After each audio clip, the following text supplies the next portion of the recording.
और इसीलिए शायद लोग हमसे नहीं जुड़ पा रहे थे। अब अगर देखें तो मैं ताज़ा अपडेट लेकर के बिल्कुल इस वक़्त हाज़िर हुआ हूँ और बहुत बड़ी खबर, बहुत सारे लोग हमसे जुड़े थे, मैं माज़रत चाहता हूँ उन तक शायद मेरी आवाज़, ऑडियो नहीं पहुँच रही थी, लेकिन मैं आपको बता दूँ कि ये बहुत बड़ा हमला जो ईरान की तरफ से किया गया है, तो मैं आपको ये बता रहा था कि दरअसल ये जो हमला है, तो आईडीएफ की तरफ से जो इज़राइली फ़ोर्स है, उसकी तरफ से ये कहा गया है कि 400 बैलिस्टिक मिसाइल जो है वो ईरान की तरफ से दागी गई हैं। लेकिन जो ईरान के सोर्सेस बता रहे हैं, जो ईरान की तरफ से खबर आ रही है, वो खबर ये है कि तकरीबन 1500 से 2000 के करीब बैलिस्टिक मिसाइल दागी गई हैं और ये सिलसिला जारी है और कुछ ही घंटों में ये खबर ऐसी आ रही है, चर्चा ये है कि कुछ ही घंटों में यानी सुबह होते-होते ईरान एक ऐसी मिसाइल जो सबसे ताकतवर मिसाइल ईरान के पास है, वो दागेगा। तो ये अपने आप में, और देखिए यहीं पे हम लोग डिबेट कर रहे थे, आपको याद होगा जो हमारे साथी हमसे जुड़े हुए हैं, यहाँ पे बिलाल साहब जुड़े हैं, हाफिज मियाँ जुड़े हुए हैं, शेख वली साहब, सुहाग साहब और मोहम्मद ज़िया-उल हक साहब जुड़ गए हैं, शहजाद मेहदी साहब, बहुत सारे लोग हमसे इतनी रात में जुड़े, मैं सबका खैर मकदम करता हूँ। और इसके अलावा यहाँ शेख वली, इसके अलावा शो एम ऑफिशियल, इसके अलावा शेख वली, बिलाल, तो अब्दुल जब्बार साहब, तो ये तमाम लोग जुड़ गए। अब आवाज आ गई, मैं माजरत चाह रहा था, तो मैं पूरी अपडेट दूंगा आपको, क्योंकि बहुत बड़ा हमला, और जब हम आपसे बात कर रहे हैं तो हो सकता है कि और अपडेट ये आए कि बहुत बड़ा जो एक सबसे पावरफुल ईरान के पास, कि जिसके बारे में कहा गया है कि कोई उसको इंटरसेप्ट नहीं कर पाएगा। और मैं आपको बता रहा हूं कि अभी मैं एक डिटेल कि इनके पास 3 इंटरसेप्टर, जिसमें आयरन डोम, और इसके अलावा इनके पास एक 3 और एक और 3 इनके पास इंटरसेप्टर है। लेकिन अभी जो ताजा खबर है कि कोई इंटरसेप्टर काम नहीं कर पाया है, या ईरान ने इजराइल पर बड़ा हमला कर दिया। इजरायली फोर्स ने दावा किया है कि ईरान की तरफ से 400 बैलिस्टिक मिसाइल दाग दी गई हैं। नागरिकों से शेल्टर में रहने के लिए कहा गया आईडीएफ की चेतावनी के बाद पूरे इजराइल में सायरन बज रहे हैं। खास तौर से मध्य और दक्षिण इजराइल में लोगों से कहा गया है कि वो बंकर में चले जाएं। इजराइल के आयरन डोम ने ईरानी मिसाइलों से मुकाबला शुरू कर दिया है, लेकिन खबर यह है कि सिर्फ 1/4 ही इंटरसेप्ट हो पाए हैं, बाकी शहर में जाकर के ये गिरे। और मैं पूरी तफसील अब तक की आपके खिदमत में पेश करूंगा। हिजबुल्लाह चीफ नसरुल्लाह की मौत के बाद से ही माना जा रहा था कि इजराइल पर बड़ा हमला हो सकता है। ईरान की ओर से बैलिस्टिक मिसाइल दागे जाने से पहले ही इजरायली फोर्स ने हमले की आशंका जताई थी। आईडीएफ की ओर से किए गए ट्वीट में भी ये कहा गया था कि हिजबुल्लाह इजराइल के निर्दोष नागरिकों को मारने की प्लानिंग कर रहा है। आप ये देखिए कि ये कितना बड़ा ड्रामा है। जब आप लेबनान के बेगुनाह लोगों को मार रहे हैं, जब आप गजा के बेगुनाह लोगों को मार रहे हैं, अब तक 40-50 हजार लोगों को मार दिया, जिसमें से 18 से 20 हजार बच्चे सिर्फ शामिल हैं, तो जाहिर सी बात है जो जालिम होगा उसको अंदाजा होगा, अब हाय तौबा मचाई जाएगी कि साहब इजराइल के लोगों को मारा।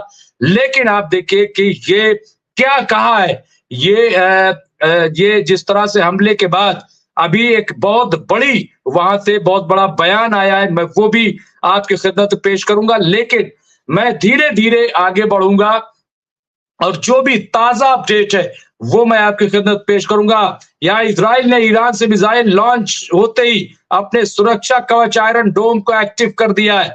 फिलहाल इजराइल का पूरा जोर ईरान की मिसाइल को रोकने पर है।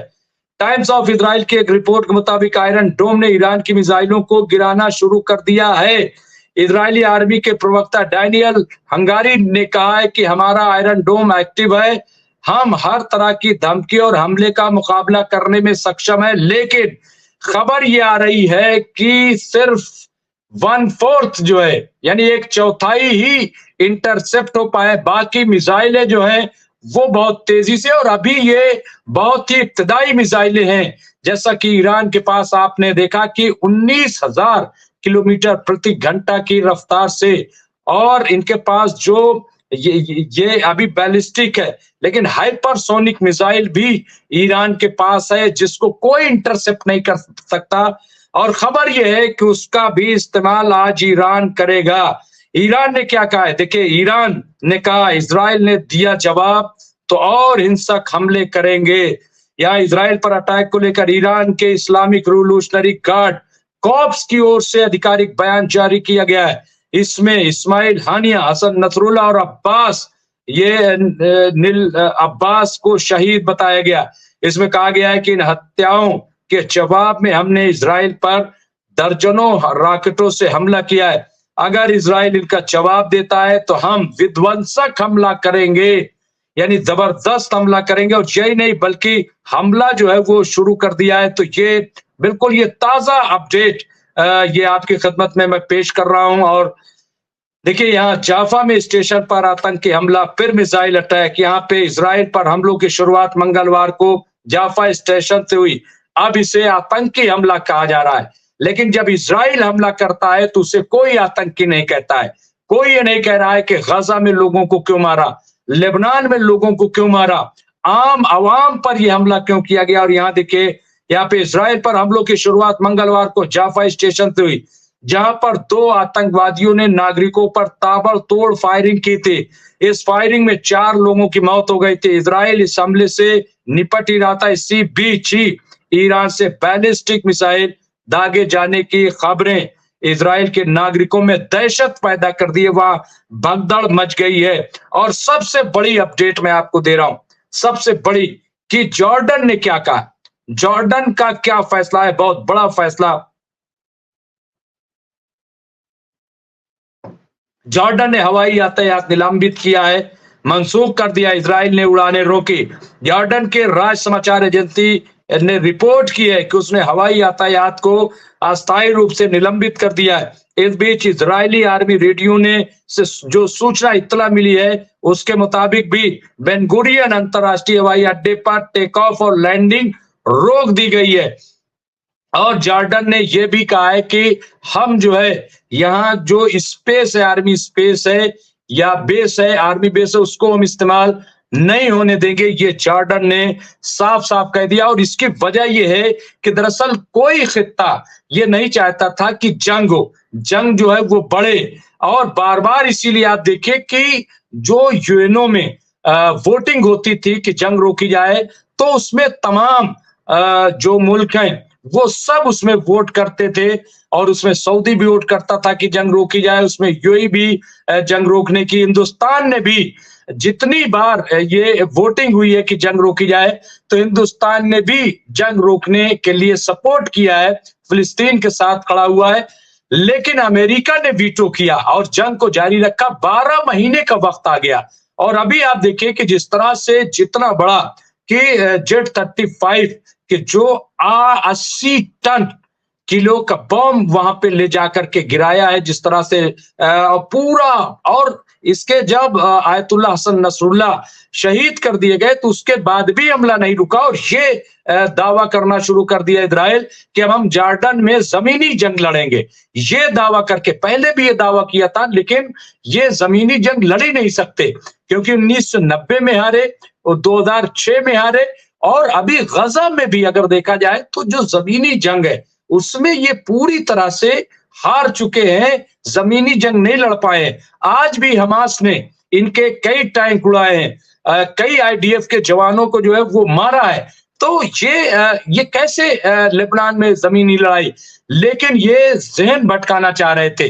इन्होंने पहले भी यही धोखा दिया कि हम जमीनी लड़ाई लड़ेंगे। और उसके बाद जब आयतुल्लाह हसन नसरुल्लाह मीटिंग के लिए गए और खुफिया जानकारी जब इजराइल को मिली, या पहले से उन्हें पता था क्योंकि नेतन्याहू अमेरिका पहुंच चुके थे, अपने आप को सेव कर लिया था अमेरिका जाकर के, और अमेरिका में बैठकर ये हमला कराया था। तो इसका मतलब ये है कि पूरी इनकी प्लानिंग थी, पूरा इनका मंसूबा था। मेरे साथ इतनी रात में भी बहुत सारे लोग जुड़ गए हैं, मैं उनका बहुत खैर मकदम करता हूं। कारवाने तौहीद वो जुड़ गए हैं, जयदीप सिंह बुंदेला साहब जुड़ गए हैं, मुबीन अली साहब, इमरान खान साहब, ये तमाम लोग, जयदीप सिंह बुंदेला, देखिए वो जुड़ गए। और ये खबर आप देखिए जिस तरह से इस वक्त आ रही है, और ये बहुत ही बड़ा हमला जयदीप सिंह बुंदेला साहब यहाँ पे हम देख रहे हैं। और वाकई बार बार ये बात जो कही जा रही थी कि ईरान हमला नहीं करेगा, ईरान अटैक नहीं करेगा, लेकिन अब बहुत क्लियर हो गया है, बहुत साफ हो गया है कि ईरान ने आखिरकार जवाब दे ही दिया। ईरान ने आखिरकार हमला कर दिया, और ईरान दरअसल टालना चाहता था, क्योंकि खित्ते में कोई नहीं चाहता कि जंग बढ़े। पूरा मिडिल ईस्ट जो है, यहाँ तक कि सऊदी भी, यूएई भी, जॉर्डन भी और टर्की भी, ये तमाम मुल्क नहीं चाहते थे कि जंग बढ़े, और ईरान भी यही चाहता था कि जंग न बढ़े। लेकिन आप देखिए अब यहाँ पे अगले आदेश तक बंकर में रहे इजरायली नागरिक। अब देखिए कितनी बड़ी आपदा एक तरीके से इजराइल के अंदर, और ये नया नहीं है, लेकिन वहां पे प्रोटेस्ट भी हो रहे थे इतने खराब सूरत हाल में। अब यहाँ पे ईरान से बैलिस्टिक मिसाइल के हमलों के बीच आईडीएफ ने बयान जारी करके कहा है कि नागरिकों को अगले आदेश तक संरक्षित क्षेत्रों में रहना होगा।